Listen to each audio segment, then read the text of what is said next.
Hello everybody, today I'm going to be showing you my third video on my NORGOR circuit building program.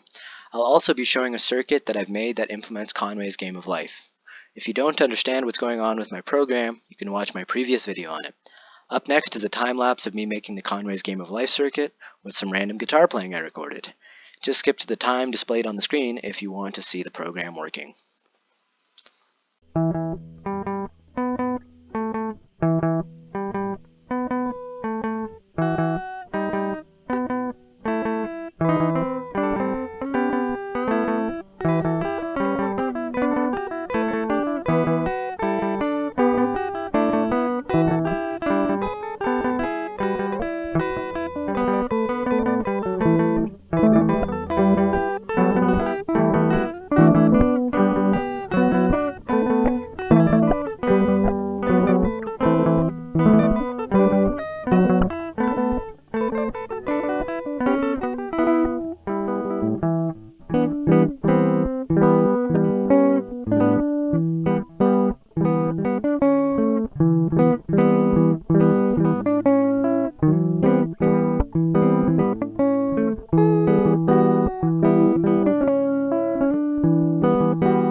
Okay, well, here is the final completed circuit, and here is it working. So here are the parts we have. We have this part right here is the logic of it all. As you can see, it's that cell, that same cell shape with all the logic, and it's just repeated and tiled like that.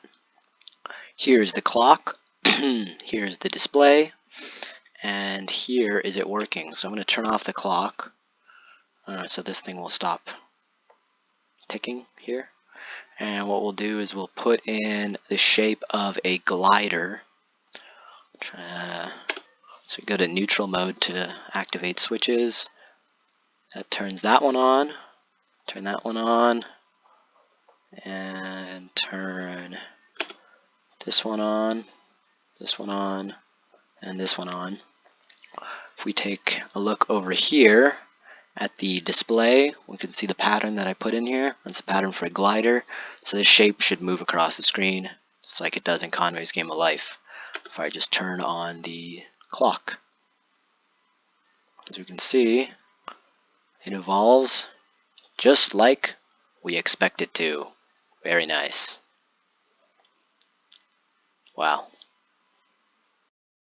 So I just looked at my previous video, and it was pretty slow to watch, but it was pretty comprehensive on how the older version of the program worked.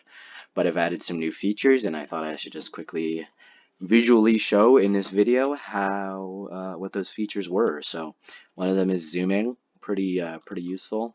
If you're in pan mode and you're zooming, you just zoom with the scroll wheel and stuff, and it works in every mode. If you just use your scroll wheel.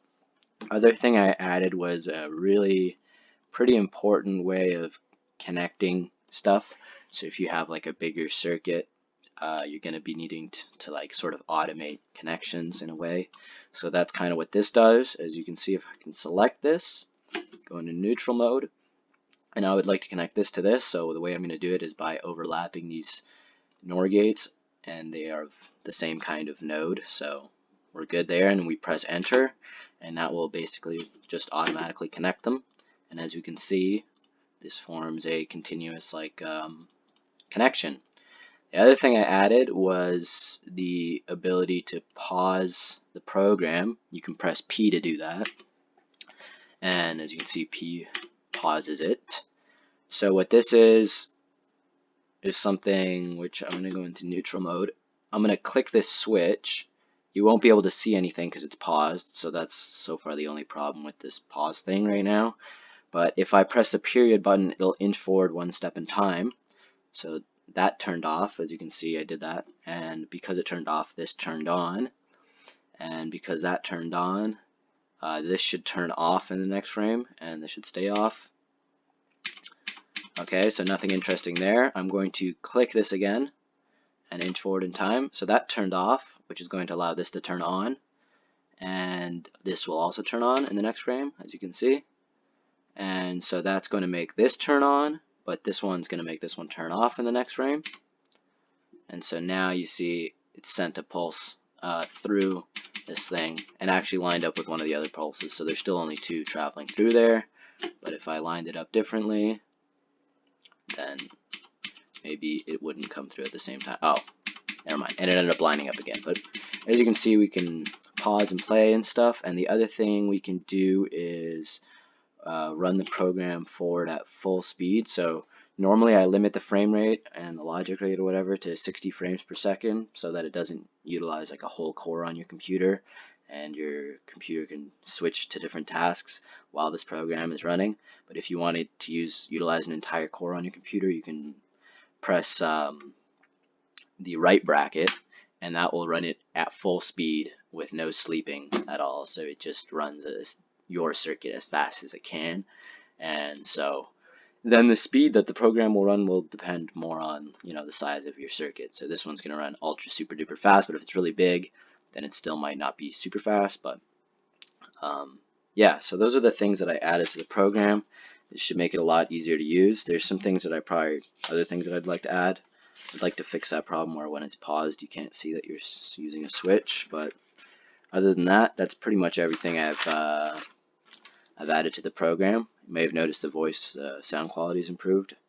I got a microphone, so that's nice. Anyway, thanks for watching, and have a good one.